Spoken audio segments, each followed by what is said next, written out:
Well, hello, everybody, and welcome to 300X Certified, the Movers Podcast. Thank you for tuning in to another episode.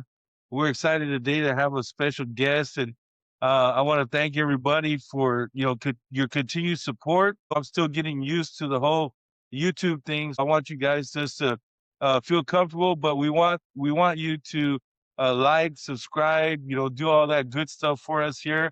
We get into the groove of things with the YouTube channel, and we've had some episodes already, and we also have had some good feedback. Just excited about everything that's going on. So this week in our episode, we have our special guest, Mr. I don't want to butcher your name. We call you Pasha, but Samokhin, right? Is that how it goes? It's pretty well done. Pretty well done. All right. I Well, mean, you tell us how to pronounce it. so first of all, it's came from Russia, right? So we have a little different tongue setups, right? So it's gonna be harder to pronounce if you're in the US. Okay. But in Okay. general, if I'm gonna say it's Pavel Samokhin. So Okay. it's kind of silent, silent a little bit on the middle, but it's harder to pronounce. So you did a pretty well job, that's for sure. Awesome. So you and I met for the first time at the 300X Academy. I had seen you a few times on Facebook, obviously, and then you came to and we'll talk about this more in depth later on. But you came to the owner operators training at 300X, and we had a great time. Got to know each other, ate some good food, and got to put up with Juan Mata a little bit. So that was an It was exciting good. time over there. Yeah, but we'll come back to that a little later on. Tell us a little bit about yourself. Where do you live right now currently? Dallas, Texas. So that's where my home is at the moment. You never know what's gonna happen tomorrow, but yeah, I'm in Dallas. So Okay. who knows? So you're in Dallas area right now. That's where you live, and you're an owner operator, and you're leased to Berger Allied, correct?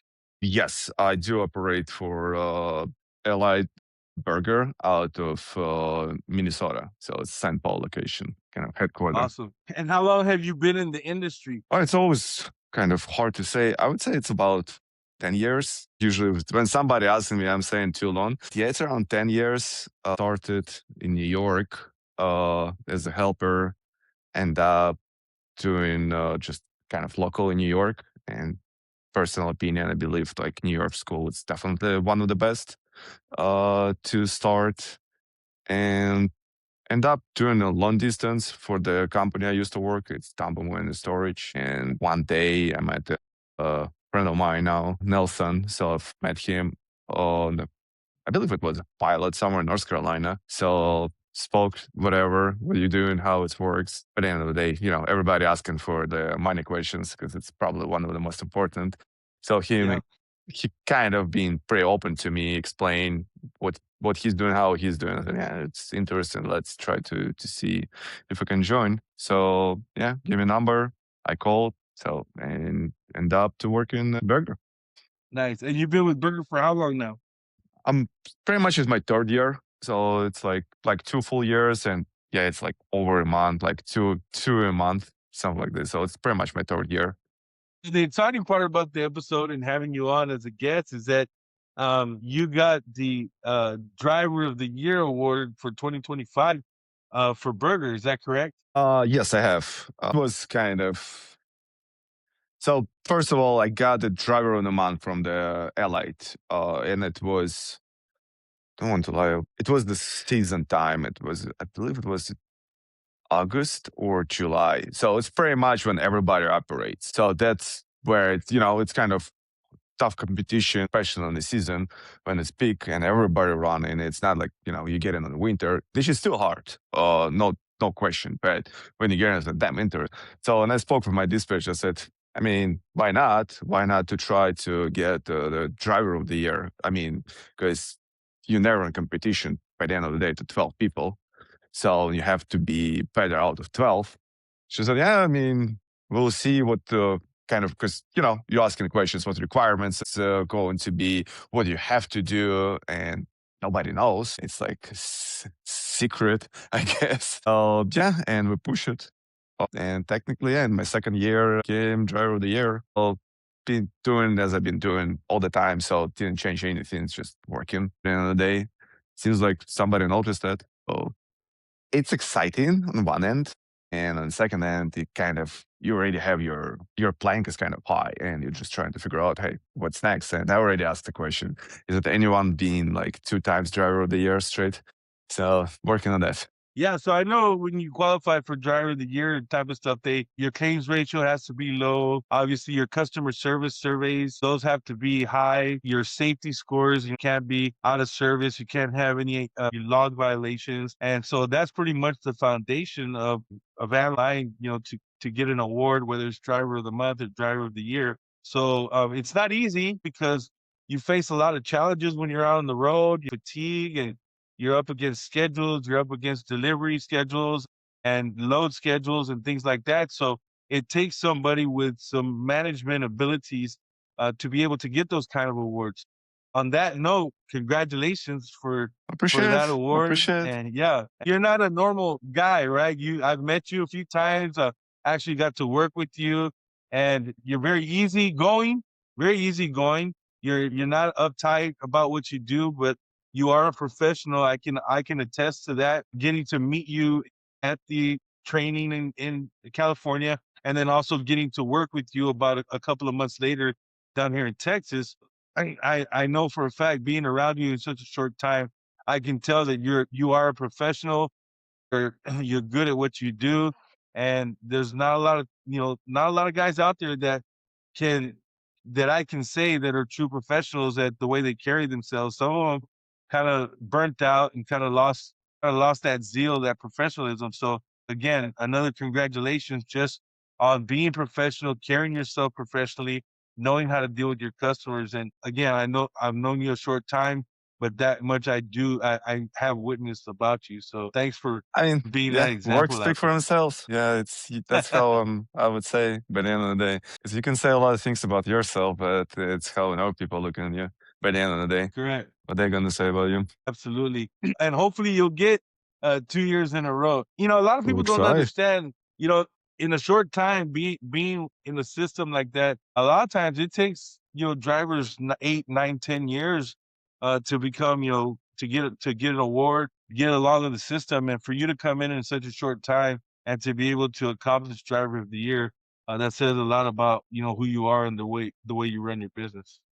The same words my office been saying, because when I joined the Allied, because I do believe it's all van lines, they do have a tiers of the drivers. So it's like 1, 2, 3 pretty much. So when you start, you're in the low bottom and you're just trying to figure out what's going on and how it works. So when I ask, so how I can make more money, how I can get better loads and all this stuff, and she said, oh, you have to be the master mover. So yeah, cool. What I need to do to become the master mover. She said, yeah, it's pretty much you have to pull the tonnage, you have to get surveys from the clients and all this stuff, all claims and everything. So yeah, cool, gotcha. So just give me a load, I will perform. And she said, yeah, it's extremely hard to get the master mover in the first year. It's like rare when people hit in that because you kind of have to get the understanding of the system, how it works. So yeah, and I got the master mover in the first year, and so yeah, that's a good achievement.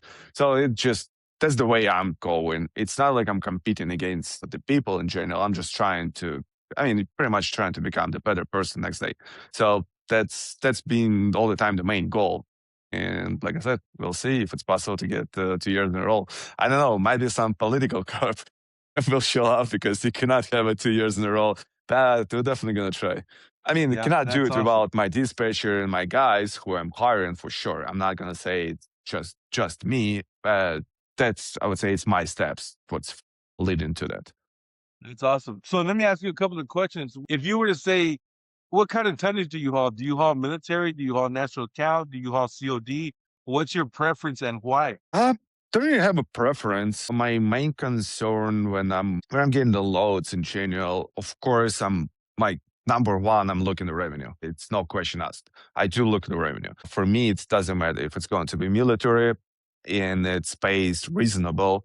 I don't mind to do it at all. I don't mind to help anyone to move in general, but it has to be kind of fair for me to hold the shipment because when I'm looking in the load, I'm looking all over picture because I need to pay my labor guys. I need to pay my fuel. I need to pay my truck and all expensive. Not even necessarily looking straightforward for myself and just looking at what cut I'm gonna have by the end. So, and that's how I determine which job I'm gonna take, which I'm not gonna take. Do I prefer the COD shipments? Probably. If it's TPG, that's what we have in Allied. It's the price guarantee. It's just less hassle. You don't have to go on the scale. Which is good. Which is good thing because it just saves time. I would say it's more like on the relax. But in general, yeah, anything. I mean, I'm not scared of work. Just to clarify, you said you prefer total price guarantee TPG moves, which you don't technically have to get on the scale because it's sold for the amount, and whether it goes above or whether it goes below, that's what the customer is paying for that particular weight, correct? Yeah, the customer agreeing, for example, it's one story house, and they, I don't know, they agree on pay 10,000 pounds to move from point A to point B, and they agree on a certain price. So that price not gonna change if it's a little bit less. For example, it's gonna end up like, I don't know, like 8,000 pounds. It's still gonna be the same price. They just benefit me.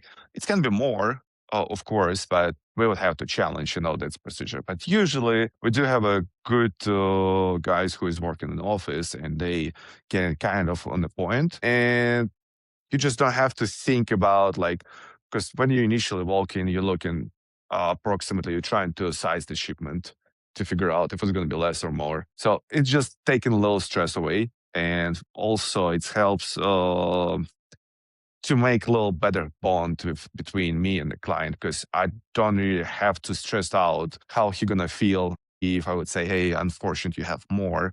Because when you start in the work and straightforward, you just toss an, oh, you have to pay more. It's usually not helping much. So, and on the TPG shipments, it's just easier to handle the whole job from start to the end. I'm gonna. I've been in the industry 41 years.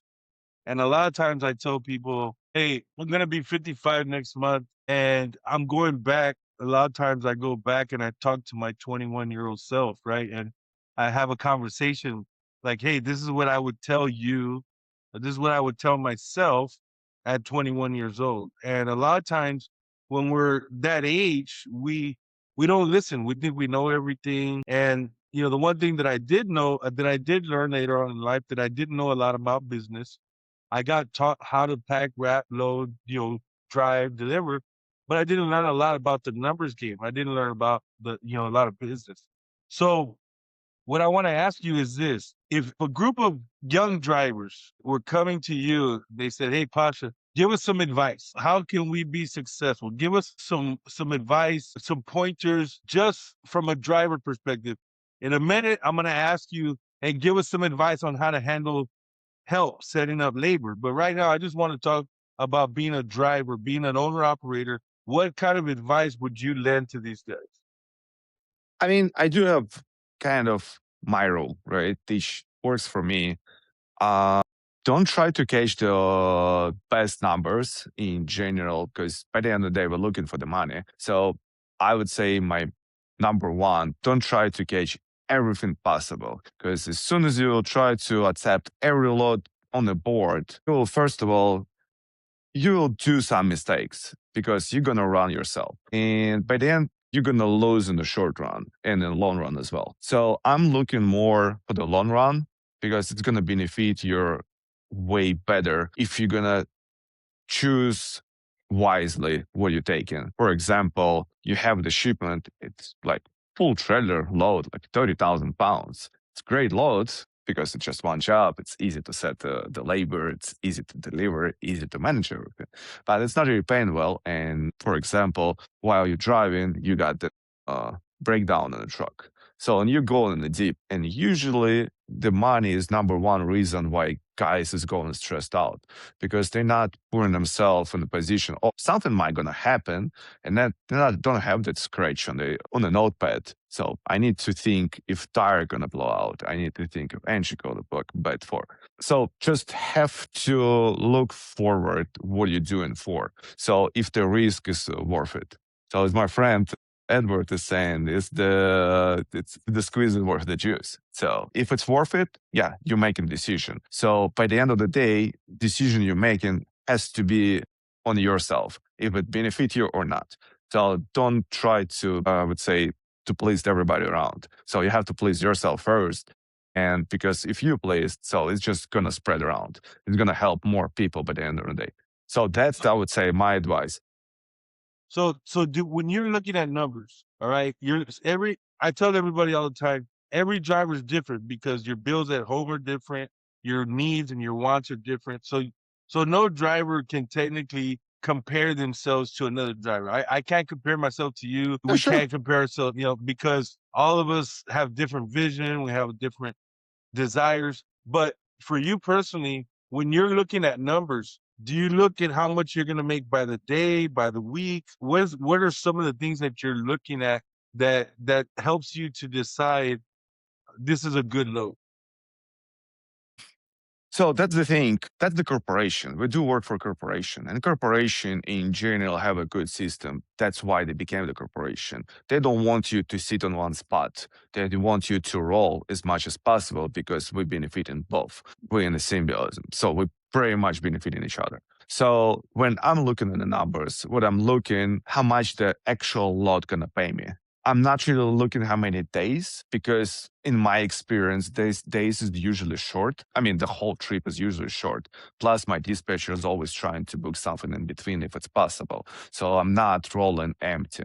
So it means I can count days, I can count miles, but it's still by the end of the day, it's one load. And most important, you do make money on the delivery side. So that's where you're making money. You're not making money while you're rolling, when you're loading, it's just expenses. So that's how I'm looking. I'm see the shipment, looking at the revenue, taking I'm not looking at how much my expenses at home, how much my house costs, how much I'm paying for a car, and how much my food. I'm looking on the shipment, how much it pays for itself. So, and I'm taking an account, and so I'm just looking, all right. So I would spend that much on the pickup, that much I would spend on destination and on each shipment. But all over, I'm also looking how much it's going to cost me on the gas, tolls, and all this stuff. So that's how I'm doing my calculation. Because expenses, as you So said, could be different. Could be different. Somebody might drive a Lamborghini. I don't know. Juan Mata, he's so technically you are looking at the total revenue, at the gross revenue, and then you're looking, at the expenses, and then you gather that and make your decisions. So that's what I'm correct. hearing. Correct. Okay. Now I want you to give some advice to the guys about, from a driver perspective, of what they should do. What are some of the questions they should ask when they're choosing their labor or they're trying to set their labor up?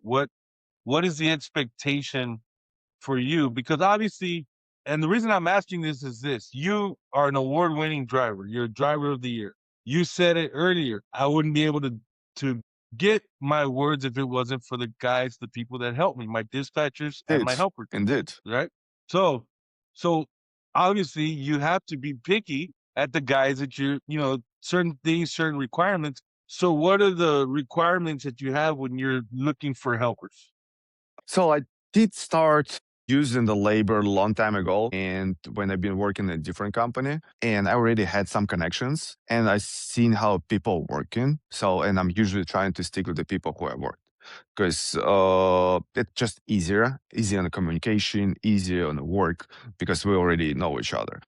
But on now end, if I'm going to area which I never been, I have no clue what's going on there. I'm usually going on the pages. I'm not really posting. I'm looking for the guys or something like this. It does happen sometimes when I cannot find a certain area, and I'm looking who did cover this area, and I'm going through the pages and just trying to figure out how often the guy been working, what's his feedback, how the guys and our drivers, what they've been saying, and you're just making a decision. By the end of the day, we can have a bad day, something happen home, something happen on the road. So even like great guys can show up and not really perform the way you expecting, but you can see they trying something. So I would say most important just to do your due diligence and look who you're hiring. Because try to find the guys who already well established in the area, who has some name, but like 300X certified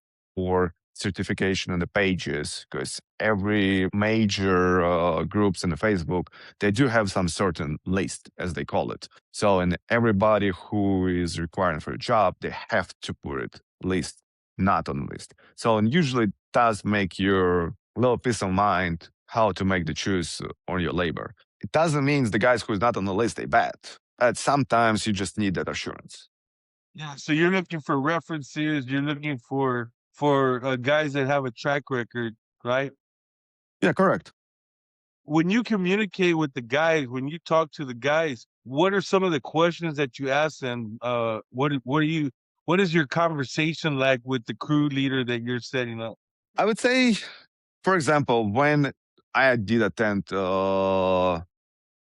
300X, so you shared the way you communicating with the crew, right? And I do a little bit different. Try not to, because I mean, I would say, I would say it's better because you already scratch a lot of questions to the guys.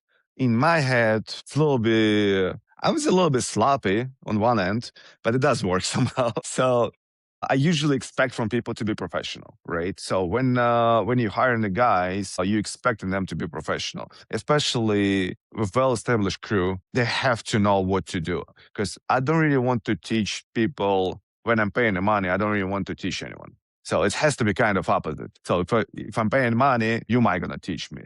So that's how I'm seeing it because we do pay the, I would say, decent pay, and I don't want to ask the funny questions because guys might not even gonna understand, and it's just gonna make, I would say, a little miscommunication in terms. Because for example, you're saying, "Hey, we bring in our own breakfast." I said, "Yeah, cool, great." I mean, and if, for example, I'm gonna ask somebody, "Hey, what about the lunch? Are you guys gonna have a lunch?" And he said, "Great, I would take some lunch." So he probably gonna expect me to pay for lunch. So Yeah. that's small things. But usually when I'm getting my guys, what I do expect from them in general to be at the time number of people who I'm agree on. They have to be like precisely. And if I need some special requirements, I also can note it.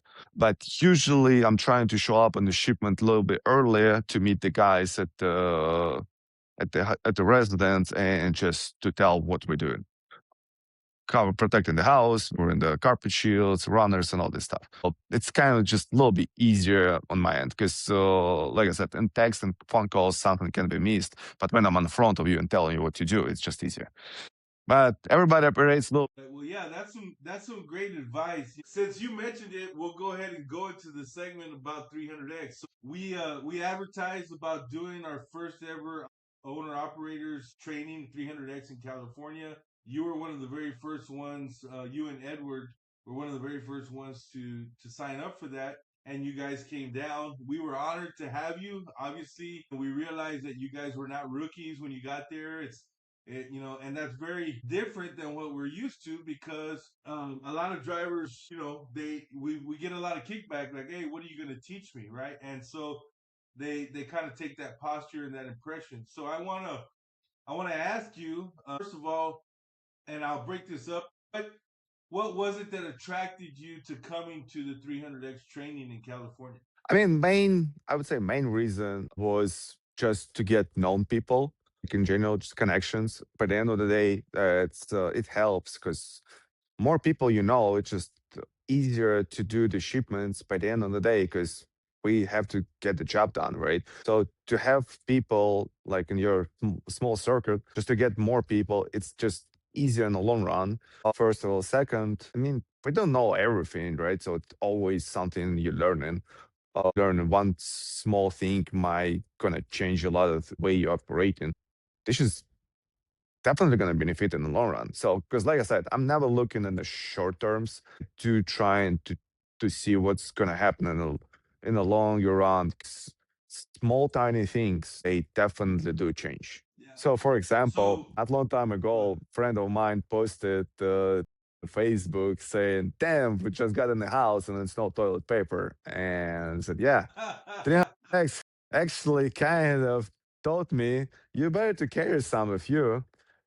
They just make sense, but that never had it in my head.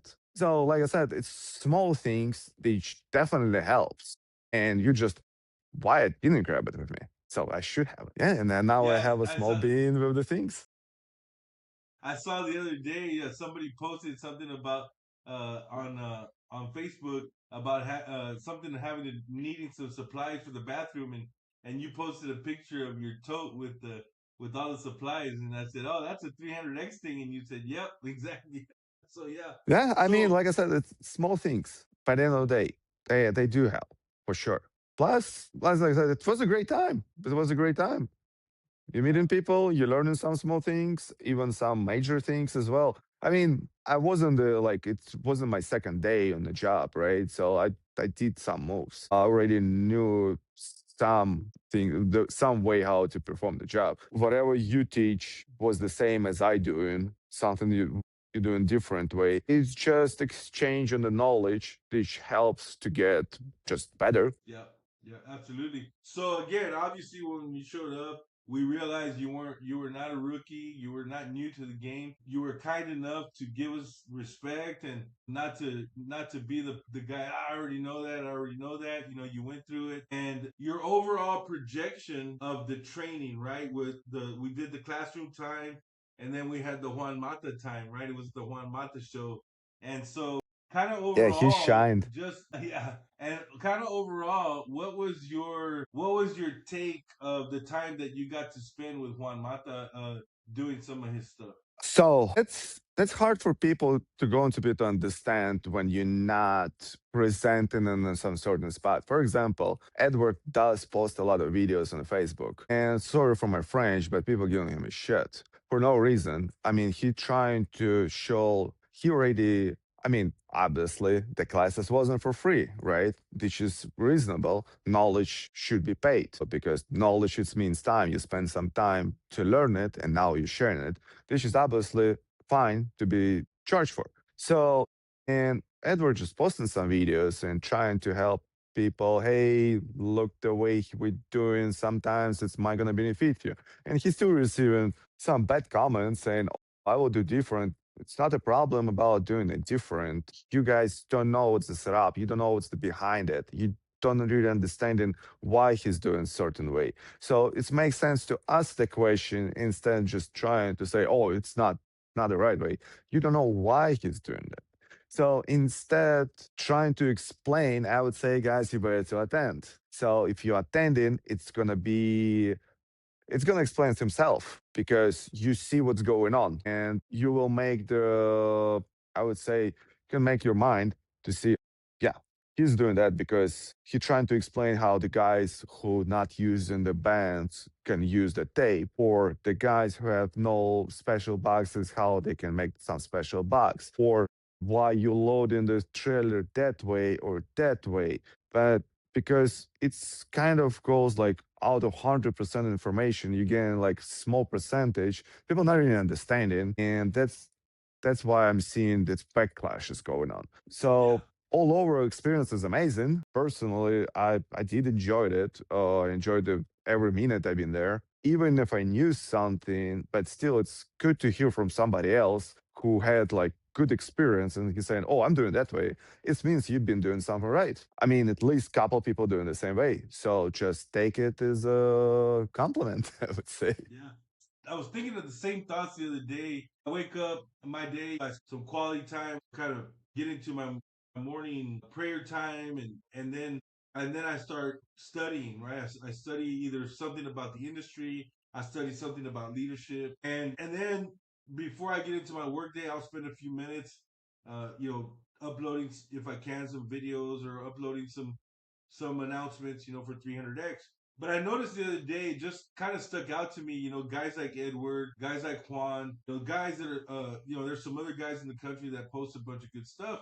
And it's crazy that somebody who's trying to post positive content, somebody who's trying to be an asset to the industry, very little comments. And if there are comments, a lot of them, like you said, they're negative.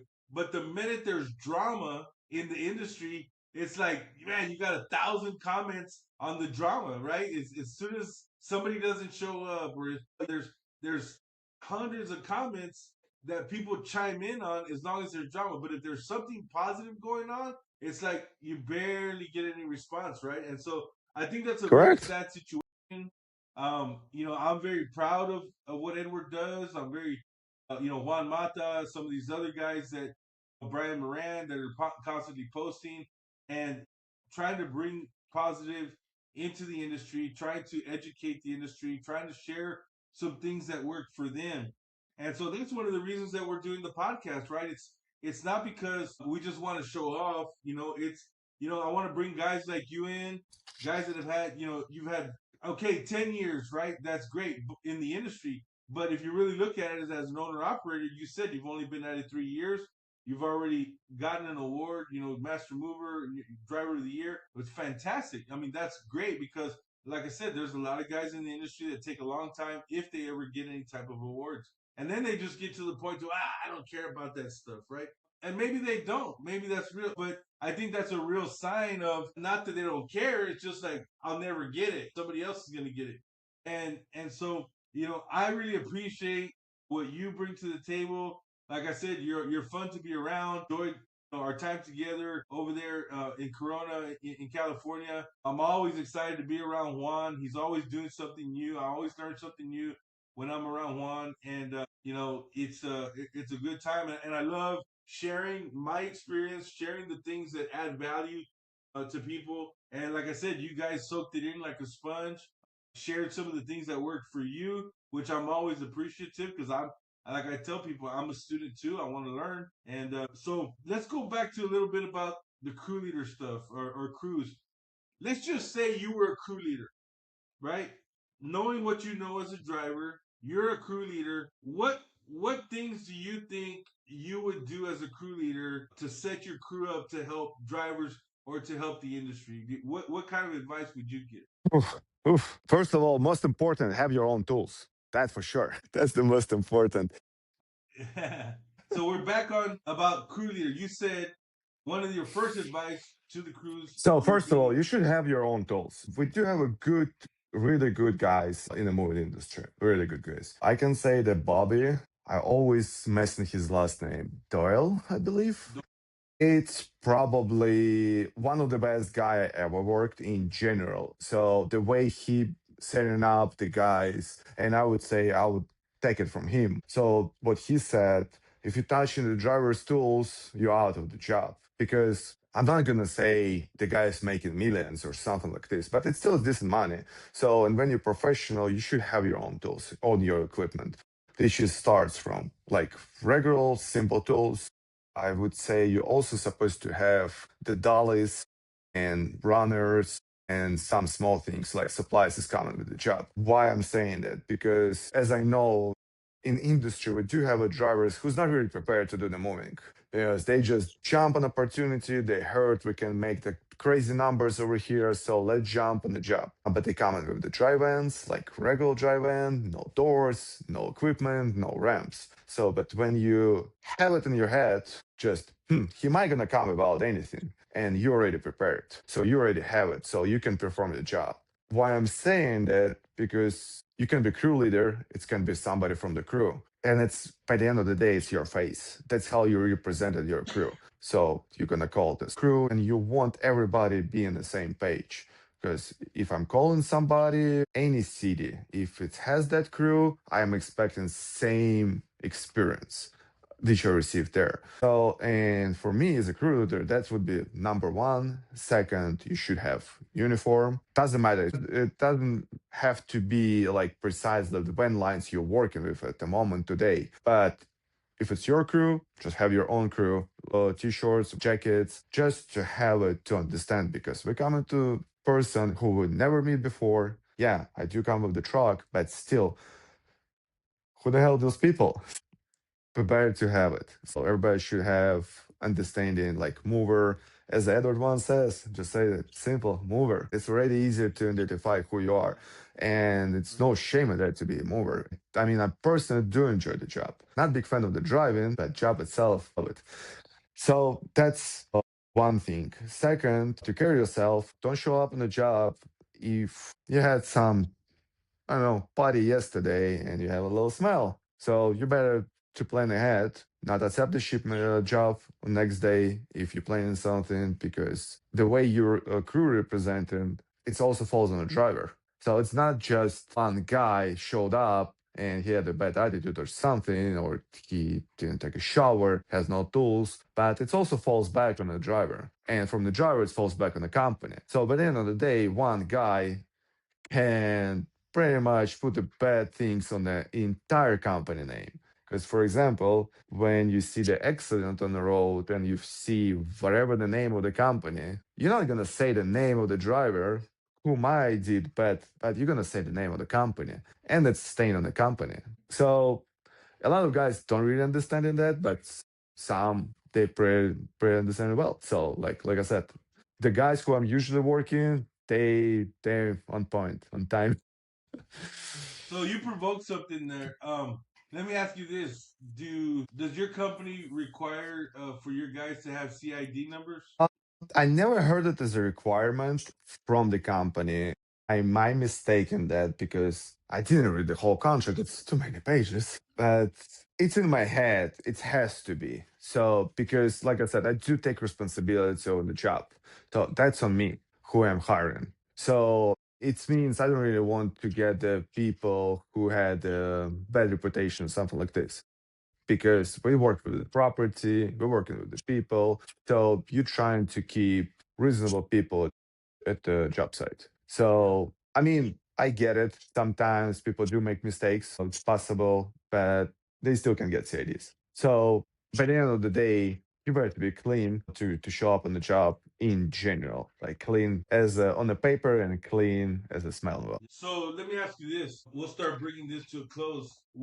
In a nutshell, what was your worst experience on the job? Worst experience in the job. It's hard to say what's the worst. I do have a rule. A job has to be done no matter what. So that's most important rule I have in my head.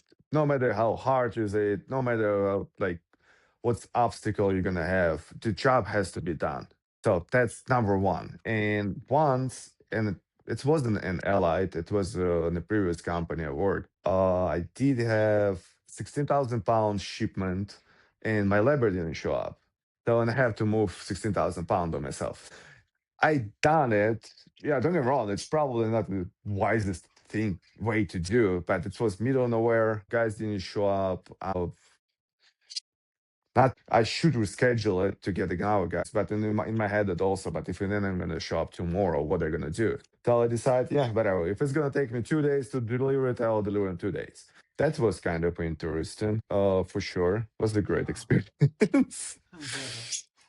Yeah, it was. It's. I never had like bad things happen. I had once client did told me that somebody stole the watches, but by the end we figure out it's never been stolen. And nowadays I had a customer who tried to kill me. So Oh my god. I guess it was some fun time. I had 3 times people pulled a gun on me on the job site. Yeah, Oh it my god. that did happen, but still alive. So by the end of the day, that's the way We're how you're glad gonna you're still handle. alive. Yeah. So by the end of the day, that's the how you're gonna represent yourself in the even in the worst situations going on.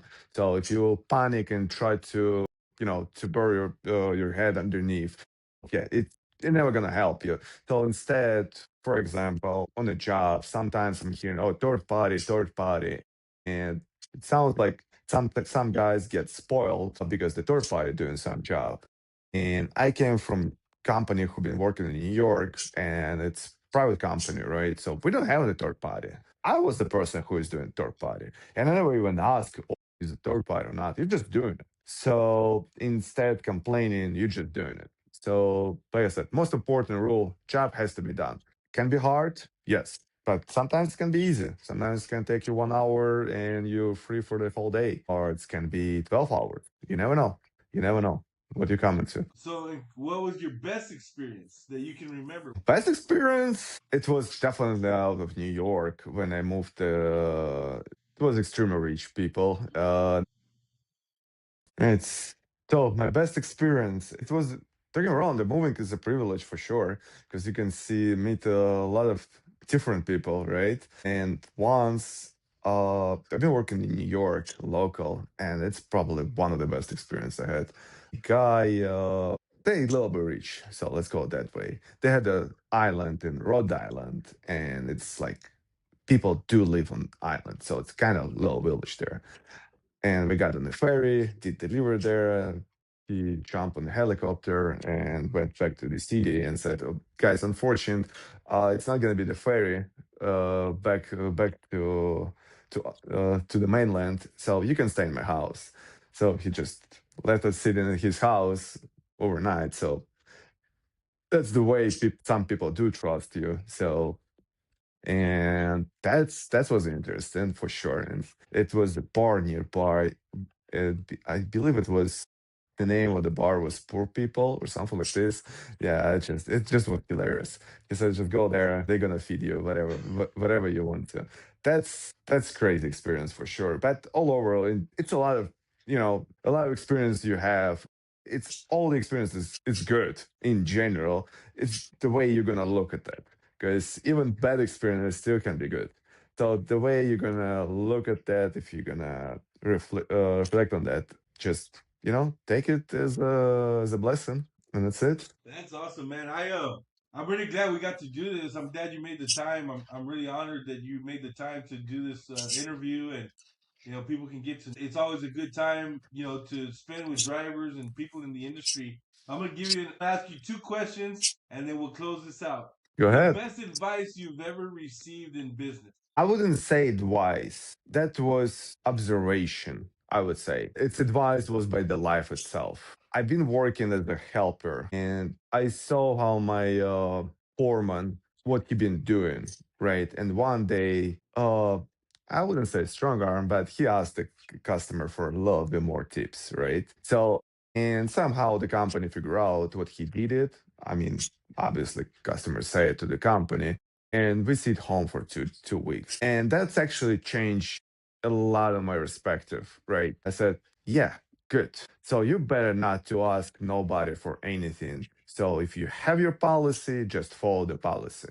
That's it. So you're gonna be the safe on all ends from beginning to the end. Don't break thin ice on the rules. And that's probably best advice I can give. Don't bend the rules too much. And that was observation on my end. Yeah, well, that's good advice. I like it. We're about to go into the summer in a couple of months. What is your advice to movers going into the summer this year? Be ready. It's gonna be a good one. Everybody's saying it's gonna be the good summer. I mean, my advice would stay sharp on your game, but don't try to get sloppy. Because all the time, if you're gonna get sloppy, it's gonna catch you by the end. So just do as you always do, no matter what. Is it summer or winter? So do all the time the same and try to get better. Good advice. That's good advice. Well, Pasha, I appreciate your time. Thank you for doing this with us.